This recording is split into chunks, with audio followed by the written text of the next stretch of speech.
Good morning.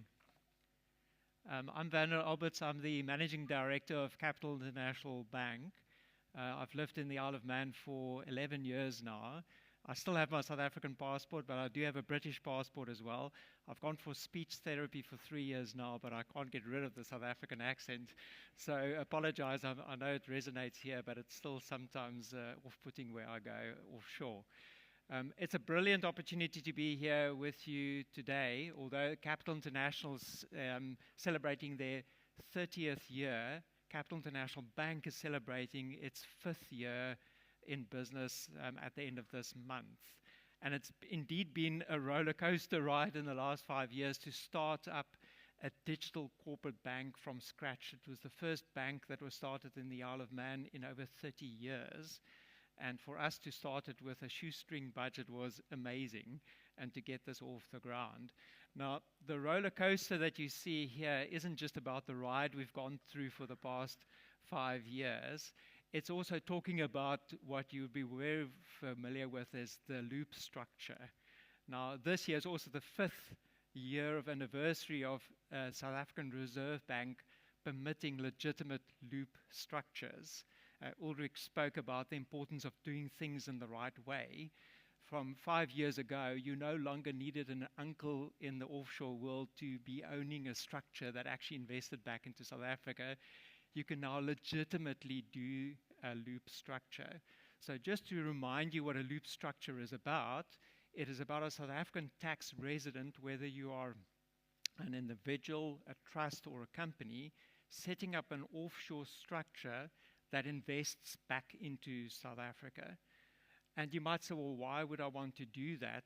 The government is well aware of so much capital leaving the country, and they wanted to encourage South Africans to invest back into the growth of South Africa, and that's why it's being permitted. So you can take your money off with your allowances, then invest back, and that growth and the returns on those investments can legitimately flow into your offshore structure, and it enables you to build up legitimately capital in the offshore market while still benefiting the South African economy. So it is a real win-win scenario. Now, loop structures have been around for many, many years, but they were set up through your uncle and those kind of things. So it is really good that we now have a legitimate way of doing it. Now, you can't just go and set up a loop structure on your own. You do need permissions for that. It's done usually through your authorized dealer, which will be your South African bank.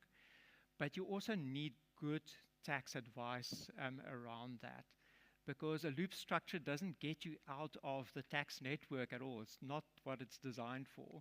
So you do need to be mindful of controlled foreign company rules and what that implies from a tax point of view.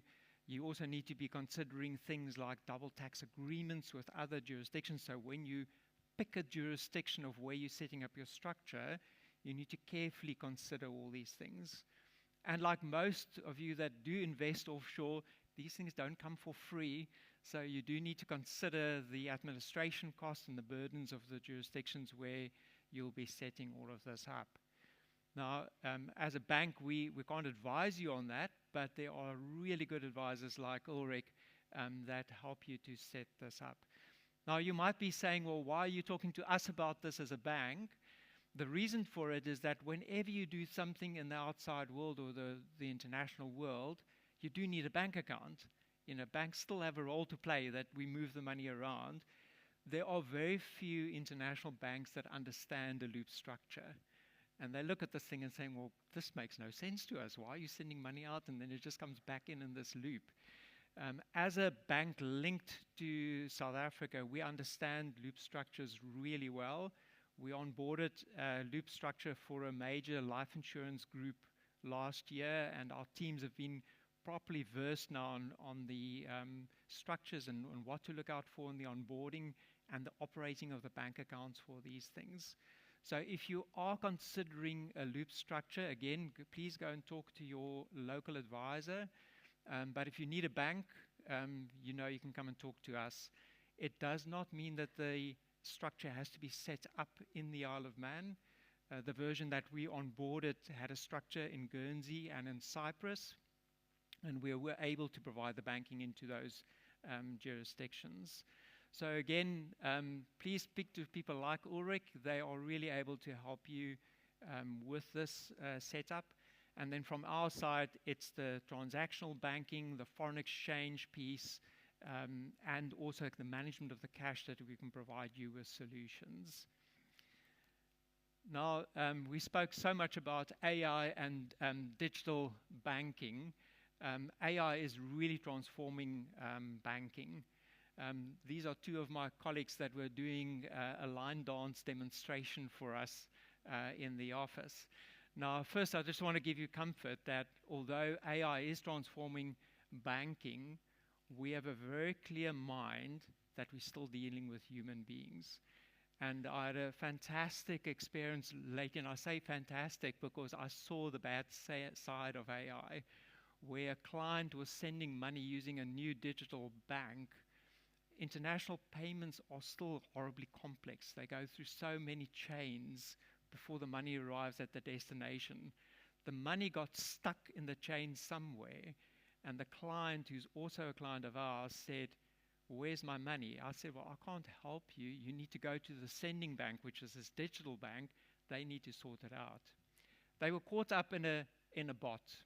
So they later on showed us the correspondence they're getting from the bank, which was so clear that it was an AI agent dealing with them. The AI agent kept giving them the wrong information. The amount that was stuck was about 600,000 Australian dollars.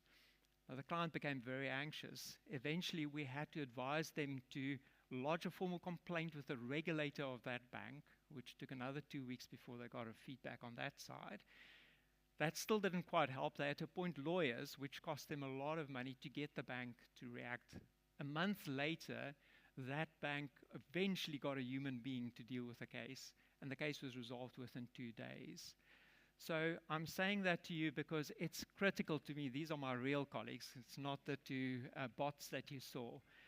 Of course, we embrace technology and we do it in the right way, but we still have human beings. So we are a digital bank, but we are a digital bank with a human touch. And that is incredibly valuable when you're dealing with complex international payments, complex structures, all these kind of things. You are welcome at any time to come and see me in the Isle of Man, and you'll be surprised how many times we have clients flying in just to come and meet me for an hour just to see that we are real. I do also want to caution you, if you do want to go and Google, I had a bit of a challenge recently where a client of ours onboarded a new client, and they wanted to know, well, where do you bank? And they said Capital International Bank. The client then went onto Google Street Maps and saw Thai Thai restaurant where our offices are. We used to have a restaurant in Awattamlo, and they were up in arms, saying, "Are you running a bank out of the back office or the kitchen of a Thai restaurant?" So if you do go on Google Street Maps and you see that, our building has been totally refurbished. The restaurant is no longer there. We're not running the bank out of the kitchen of a Thai restaurant, just in case. Now, the other important thing that you might say is, well, you're only 5 years old, so I'm not going to trust my money with you. How can you be a safe bank, a bank that's only 5 years old? It's quite a unique way that we do banking in our bank, and it's very unique in the Isle of Man as well.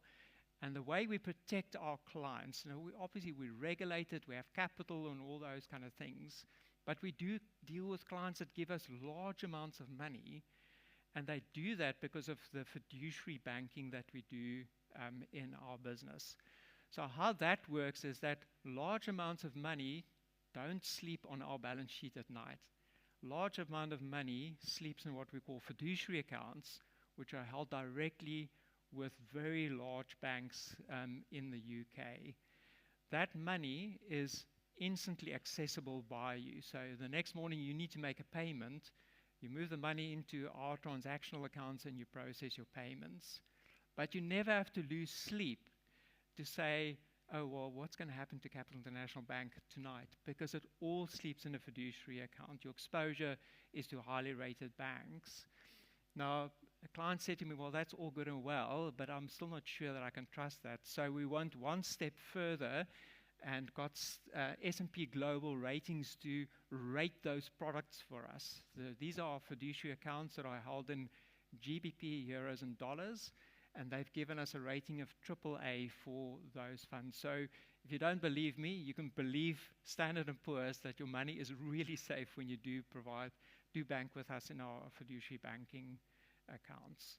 So that's, of course, very important because, I think the key message I want to leave with you is banking is still human, even though we get all these advances, and your banking with a small bank is indeed safe.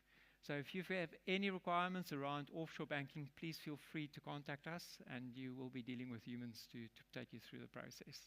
Thank you.